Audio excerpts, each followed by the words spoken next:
Hi, welcome to my view. This is my first review in my channel. Please like, share and subscribe. ఇవాళ మనం review చెప్పుకోబోయే movie Ojas Gambheera starring Pawan Kalyan, Emraan Hashmi, Priyanka Mohan and written and directed by Sujeeth. ఇంక స్టోరీలోకి వెళ్తే ఇదొక gangster story భయ్య. ఒకరోజు సత్యదాద పోర్ట్లోకి ఒక కంటైనర్ వస్తుంది. ఆ కంటైనర్ వచ్చాక ఏమైంది, దాన్ని కాపాడడానికి ఎప్పుడూ వెళ్ళిపోయిన ఓజీ వస్తాడు.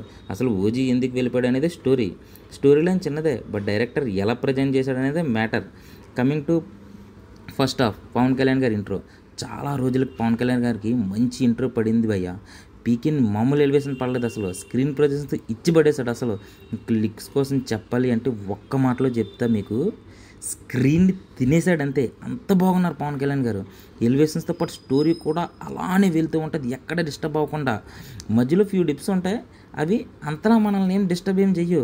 ఇంకా ఇంటర్వెల్ బ్లాక్ అయితే మ్యాడ్ సీక్వెన్స్. అసలు తమన్ కోసం ఎంత మాట్లాడుకున్నా తక్కువే, ఎందుకంటే అలాంటి బిజిఎం ఇచ్చాడు.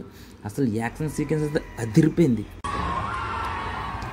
Coming to second half, after interval కూడా మూవీ మంచి పోర్షన్స్తో స్టార్ట్ అవుతుంది.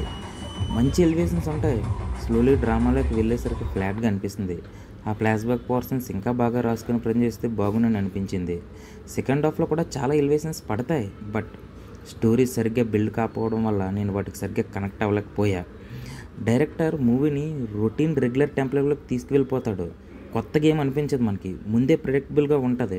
అంటే క్లైమాక్స్ కూడా కొన్ని ఎలివేషన్స్ ఉంటాయి, బట్ రెగ్యులర్ క్లైమాక్స్ లాగా అనిపిస్తుంది. సో ఇంకా సెకండ్ హాఫ్ని బెటర్గా డీల్ చేస్తుంటే నాకు బాగుంది అనిపించింది. Coming to positives, Pawan Kalyan garu looks, screen presence and elevations జిచ్చి పడేశాడు అంతే, అసలు మామూలుగా లేదు. Music by Thaman is very good. అసలు సినిమాకి ప్రాణం పోసిందే తమన్.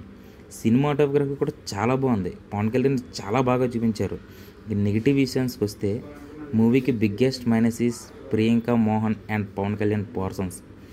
అస్సలు ప్రాపర్ లవ్ ట్రాక్ లేకుండా ఎమోషన్ బిల్డ్ చేశారు, నేను అంతగా కనెక్ట్ అవ్వలేకపోయా. And flashback portions and second half చాలా బాగాలేదు. అసలు ఇంకా బెటర్గా చేస్తుంటే బాగుంది అనిపించింది. ఈజీగా ప్రెడిక్ట్ చేసేవచ్చు అసలు ఏమవుతుంది, ముందేమన్నా స్టోరీ మనకు ముందుగానే తెలిసిపోతుంది. ఓకే, ఓవరాల్గా చెప్పాలంటే a good first half with a routine regular second half.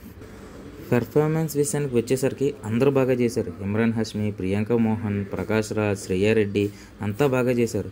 Arjun Das క్యారెక్టర్ని ఇంకా మంచిగా రాసుకుంటే బాగుందని అనిపించింది, ఎందుకంటే ఆయన మనం విలన్ మూడ్లోనే చూసాం, కానీ ఆయనకు అంత స్కోప్ లేదని అనిపించింది. And few characters are completely wasted భయ్య. వాళ్ళకి అంత స్కోప్ లేదు, మూవీలో ఇరికించినట్టు అనిపించింది, అనవసరంగా పెట్టారని అనిపించింది. లైక్ అజయ్ ఘోష్ గారు, జీవా గారు అండ్ మన సంతానం గారు అండ్ కిక్షాన్ గారు, అస్సలు స్కోప్ లేదు వాళ్ళకి. And coming to Sujeeth work, Sujeeth movie ఎలా తీశాడో చెప్పాలి అంటే పవన్ కళ్యాణ్ గారిని ఎక్స్ట్రాడినరీగా ప్రజెంట్ చేశాడు. లుక్స్ బాగా డిజైన్ చేశారు, వరల్డ్ బిల్డింగ్ కూడా చాలా బాగా చేశారు, బట్ స్టోరీని సరిగ్గా ఎంగేజ్ చేయలేకపోయారని చెప్పాలి. ఫైనల్గా మూవీ చూడాలా వద్దా అని చెప్పాలంటే, ఇఫ్ మీకు పవన్ కళ్యాణ్ గారు కొంచెం ఇష్టం ఉన్న ఖచ్చితంగా థియేటర్లోనే చూడండి, ఎందుకంటే పవన్ కళ్యాణ్ గారు అంత బాగా ప్రజెంట్ చేశారు. మీకు స్టోరీ కొత్తగా ఏం లేకపోయినా పీకేని స్క్రీన్ మీద అలా చూసేవచ్చు, అంత బాగున్నారు. Overall it's a one man show of Pawan Kalyan కోసం అయితే ఖచ్చితంగా సినిమా చూడండి.